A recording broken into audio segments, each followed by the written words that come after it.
టాలీవుడ్లో తనకంటూ ఒక మార్క్ క్రియేట్ చేసుకున్న డైరెక్టర్ గుణశేఖర్ గారు తన కెరీర్లో ఎన్నో బ్లాక్ బస్టర్ మూవీస్ తీశారు.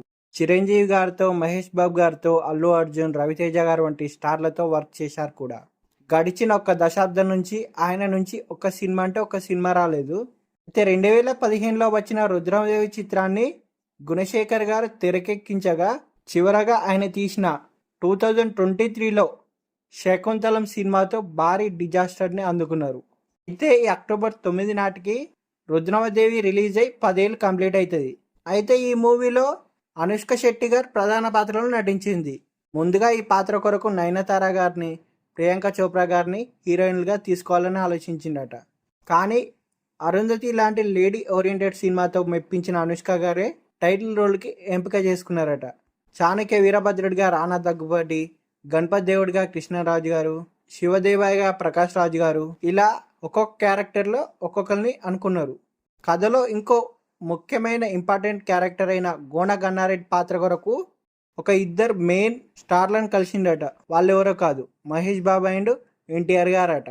ముందుగా మహేష్ బాబు గారికి ఈ స్టోరీ చెప్తే ఓకే అన్నాడట. వీరిద్దరు ఒక్కడు, అర్జున్, సైనికుడు వంటి 3 సినిమాలు చేసిరు. ఆ అనుబంధంతోనే గోన గన్నారెడ్డి పాత్రలో నటించడానికి మహేష్ గారు కూడా ఒప్పుకున్నారు. కానీ పరిస్థితులు అనేవి అనుకూలించలే. ఆ తర్వాత ఎన్టీఆర్ దగ్గరికి వెళ్ళింది ఈ క్యారెక్టర్ చేసేందుకు. అయితే ఎన్టీఆర్ గారితో రామాయణం తీసిన తర్వాత గుణశేఖర్ ఒక్కడు తర్వాత మరో సినిమా చేయడానికి ప్లాన్ చేసిండట. ఈ మూవీ సెట్స్ పైకి వెళ్ళాలని అనుకుంటున్న టైంలో స్టోరీ సరిగా కుదరలేదనిపించి ఆ ప్రాజెక్ట్ని పక్కన పెట్టేశారట. అప్పటి నుంచి తారక్తో మరో మూవీ చేయాలని అనుకున్నాడట గుణశేఖర్ గారు. అయితే రుద్రమదేవిలో గోన గన్నారెడ్డి క్యారెక్టర్ని అతనితో చేయిస్తే ఎలా ఉంటుందని ఆలోచించిండట. అయితే దానికి ఎన్టీఆర్ గారు కూడా ఓకే అన్నాడట. కానీ ఈసారి కూడా పరిస్థితులు అనుకూలించలే. అనుష్కతో ఈ ప్రాజెక్ట్ సెట్స్ మీదకి వెళ్ళే సమయంలో మహేష్, ఎన్టీఆర్ ఇద్దరు వేరే సినిమాలతో బాగా బిజీగా ఉన్నారట.